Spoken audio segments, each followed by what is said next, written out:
अंधे को अंधेरे में बहुत दूर की सूझी। बाइडेन और जिनपिंग के बीच ठन गई। फोन कॉल में ही एक दूसरे को अपमानित करने लगे। तो वहीं अफगानिस्तान मामले को लेकर चीन ने कह दी बड़ी बात, तो दूसरी तरफ फ्रांस ने उड़ा दिया इस्लामिक स्टेट के चीफ को। बड़ी संख्या में पाकिस्तानी सेना भी ऊपर पहुंची। इसके अलावा बहुत कुछ, आइए जानते हैं इन खबरों को विस्तार से। जिन देशों में रीढ़ की हड्डी नहीं होती है, उनके हालात कुछ ऐसे ही हो जाते हैं। अमेरिका इस वक्त बड़ी मुश्किल में फंसा हुआ है और ये सारी मुश्किल सिर्फ एक नेतृत्व की वजह से हो रही है। बाइडेन वो नेतृत्व नहीं है जो अमेरिका जैसे विशाल देश और सुपर पावर का प्रतिनिधित्व कर सके। बाइडेन ने जिनपिंग को फोन किया और कोशिश की कि मामला सुलह हो जाए। बदले में जिनपिंग ने फोन पे ही लताड़ लगा दी। बाइडेन ने जिनपिंग को आमने सामने मिलने का न्योता दिया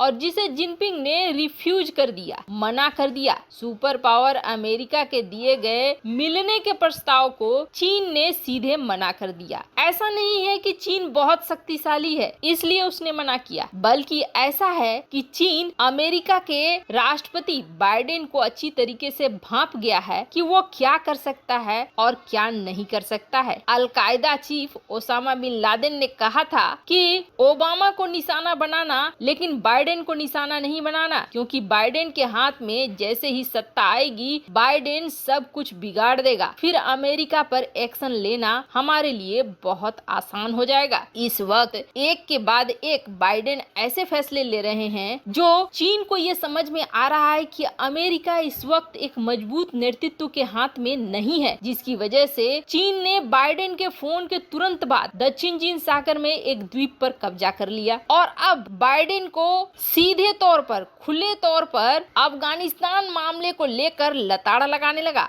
अमेरिका ने अफगानिस्तान से निकलने के बाद अफगानिस्तान के सेंट्रल बैंक की 9.5 अरब डॉलर की संपत्ति को जब्त कर लिया है और नगद राशि भेजना भी बंद कर दिया है। अमेरिका की कोशिश है कि तालिबान सरकार के पास धन नहीं पहुंचे, पर तालिबान ने अब कानूनी कार्रवाई की धमकी दी है अमेरिका को कि अगर अमेरिका ने ये 9.5 अरब डॉलर को जारी नहीं किया और हमारे कोष में पैसे नहीं आए तो हम कानूनी कार्रवाई करेंगे। अब दो देश हैं जिन्होंने अफगानिस्तान में अपने दूतावास को खुला रखा हुआ है, एक चीन है, एक रूस है। और चीन के दूतावास में तालिबान का आना जाना कुछ ज्यादा ही है। चीन के काबुल में जो राजदूत है वांग यू, उसने अफगानिस्तान के विदेश मंत्री मुत्की से मुलाकात। चीन ने इस मुलाकात के बाद ये ऐलान किया कि अफगानिस्तान को मानवीय, आर्थिक और राजनीतिक मदद देता रहेगा। पर अब पैसे रिलीज नहीं करने के मामले में चीन अमेरिका से भिड़ गया और ये कहने लगा कि अमेरिका को कोई अधिकार नहीं बनता है कि वो अफगानिस्तान के पैसे को रोके और तालिबान सही कह रहा है, कानूनी कार्रवाई करनी चाहिए। आखिर क्यों अफगानिस्तान की प्रगति में अमेरिका रुकावट बनना चाहता है? अमेरिका के कारण ही ये सारी चीजें हो रही है। अब नगद राशि को भेजना बंद कर रहा है, जिससे अफगानिस्तान में उथल पुथल मचने लगी है। खैर, अमेरिका की अभी और भी बेइज्जती होनी बाकी है जब तक कि बाइडेन सत्ता को खाली नहीं करेंगे। इन सब के बीच में पाकिस्तानी सेना के जवान बन गए हैं निशाना और बेहद बुरी तरीके से। स्क्रीन पर ये जो जगह देख रहे हैं खैबर पख्तूनख्वा, ये वो जगह है जहां इमरान खान का घर है और खास तौर पर यहाँ पश्तून समुदाय के लोग रहते हैं और ये वैसा गढ़ भी है जो टीटीपीओ का गढ़ माना जाता है। हाल ही में यहीं पर चीनी इंजीनियरों को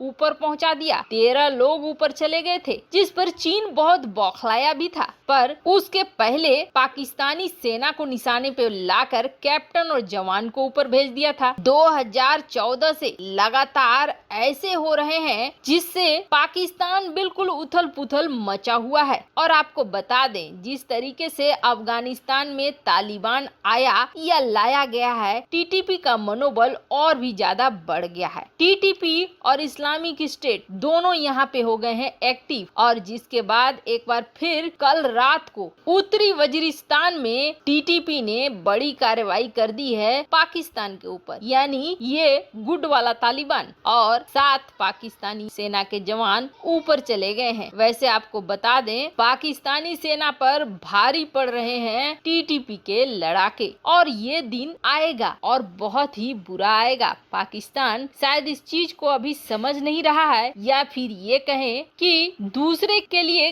गड्ढा खोदने के चक्कर में खुद के लिए खाई खोद रहा है। अभी तक जो आंकड़े निकाले गए हैं, कुल आंकड़ों को निकालेंगे तो 100 से ज्यादा पिछले 1 महीने के अंदर पाकिस्तानी सेना ऊपर चली गई है इन लोगों के हाथों, और ये हमले रुकने नहीं वाले हैं, बल्कि ये हमले अभी और भी लंबे समय तक चलेंगे। वहीं दूसरी तरफ फ्रांस ने ले लिया है बड़ा वाला एक्शन, और फ्रांस के एक्शन का असर भी देखने को मिला है। पिछले साल से ही फ्रांस आतंकवादियों को लेकर बहुत ही ज्यादा कठोर हो चुका है, और जिस तरह का इस्लामिक कट्टरवाद फ्रांस के अंदर देखने को मिला है, फ्रांस ने उससे सीख लेकर अपने नियम कानून सारे बहुत ही ज्यादा कठोर करने शुरू कर दिए हैं, ताकि फ्रांस को बचाया जा सके इस तरह के कट्टरवादी लोगों से। वैसे आपको बता दें, फ्रांस की विपक्षी नेता है मेरीन ले पेन। इन्होंने बहुत पहले फ्रांस को ये आगाह किया था कि अपने देश में शरणार्थियों को मत लो, शरणार्थी एक न एक दिन फ्रांस के लिए ही काल बनेंगे। लेकिन उस वक्त फ्रांस ने ये चीजें नहीं सोची थी और अपने देश में शरणार्थियों की बाढ़ बुला ली। अब यही शरणार्थी वहाँ रहते रहते कट्टरवाद को जन्म दे रहे हैं। आप देखेंगे, खासकर इस समुदाय के लोग जहाँ भी जाते हैं, जब तक कम संख्या में रहते हैं तब तक शांत रहते हैं, और जैसे जैसे इनकी संख्या बढ़ती है वैसे वैसे कट्टरवाद भी बढ़ने लगता है। यही हाल फ्रांस के अंदर हुआ और यहाँ पर आतंकवादी संगठन बढ़ने लगे और ISIS भी यहाँ पहुँच गया। अब इसका नेता बन गया